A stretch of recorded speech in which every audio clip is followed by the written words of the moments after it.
南海嘅朋友大家好，吉隆坡朋友你哋好，好。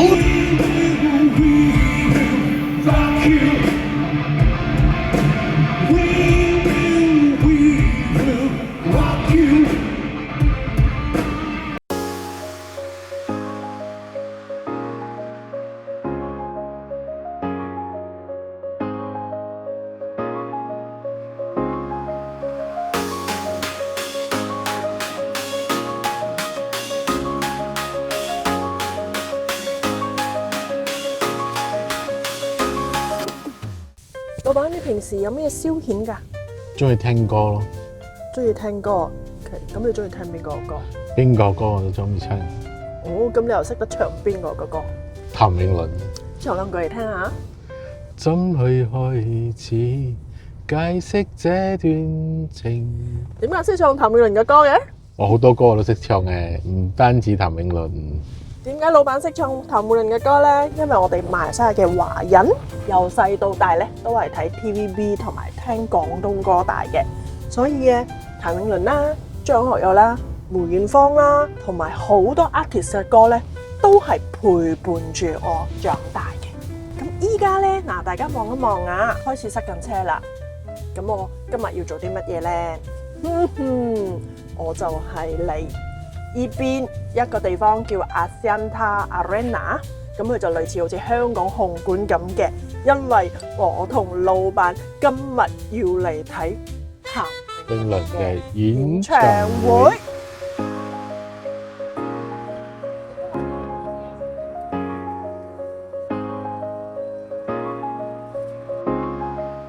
Axiata Arena 喺你面前，你哋見到嘅咧就係好似你哋類似紅館嘅呢個體育館啦。咁我哋呢邊咧就係俾啲歌星啊、歌手啊喺度開大型嘅演唱會。Axiata Arena 咧可以容入大約14,000到16,000人啊，佢音響好啦，視覺又好啦，空間又夠大啦，睇大型嘅演唱會咧係非常之舒服嘅。唔講你唔知啊！呢度咧好多香港歌手咧都嚟過呢度開演唱會㗎。近排最近咧係上2個月咧，張學友喺度辦咗演唱會啦。早前咧亦都有 Eason 啦、黎明啦、郭富城啦，甚至乎周杰倫都嚟過啊！我只想問下大家，如果喺香港睇演唱會咧，會唔會好似馬莎喺邊咧咁熱鬧咧？如果真係唔知嘅話咧，諗住嚟咗一啲街市啦，嗰啲夜市嘅街市啊。一啲都唔似喺演唱會嘅外邊嘅嗰啲現場啊嘛，所以咧我同肥老闆咧都諗住早啲過嚟咧，我哋嘅晚餐就喺度解決噶啦。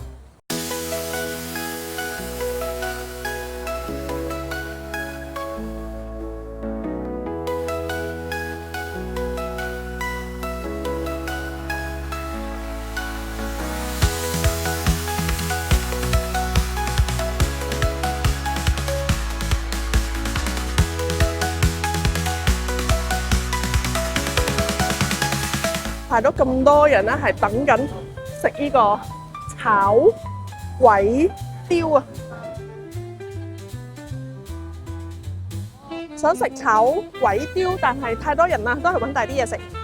嚟，估唔到咧，香港啲街頭美食，咖喱魚蛋都可以喺度揾到啊！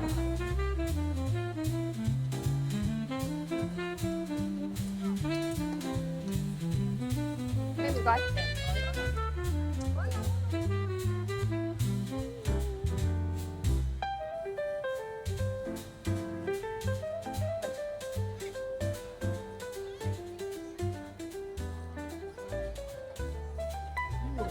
頭先睇到咧，入口嗰陣時候都好多車塞住晒啦，咁啊當然係好正常啦。咁私家車多咧，呢度咧都有準備咗好多嘅車位俾大家。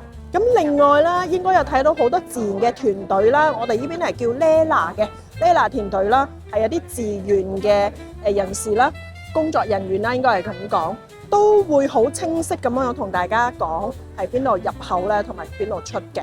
咁如果大家唔想揸車，都可以考慮搭呢個輕鐵嘅，即係呢個 LRT，即係呢個係地鐵啦。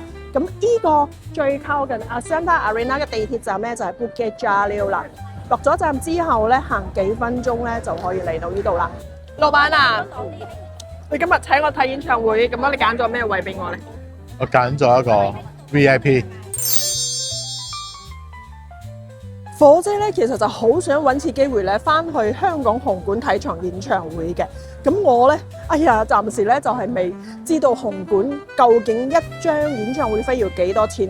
不過我就可以同大家先講解下喺馬來西亞呢邊睇演唱會嘅價錢先。究竟啊喺馬來西亞睇演唱會一張飛要幾多錢呢？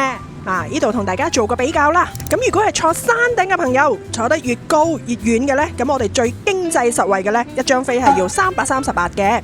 咁再接落嚟呢，都係山頂位468啦、568啦。咁當然啦，如果呢再靠近舞台呢，咁可以有668啦，甚至乎係868啦。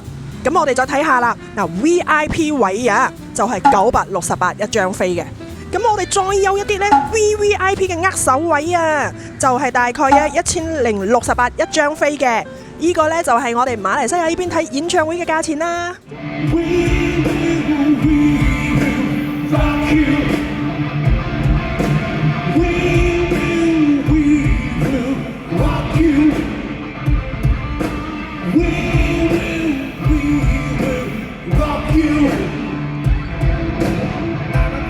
你哋好勁，大把歌問你哋好醒，大把歌問你哋好型，大把歌問冇頂。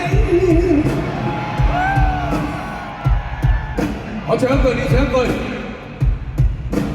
大把歌問你哋好勁，大把歌問你哋好醒。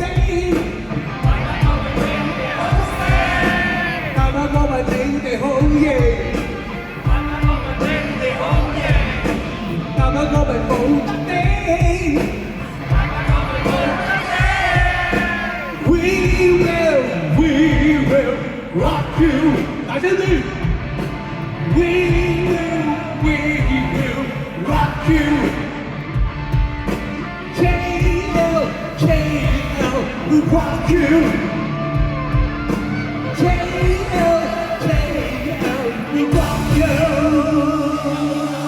中意聽廣東歌嘅朋友咧，下次有機會咧，一定要嚟馬來西亞邊咧睇翻場演唱會啦。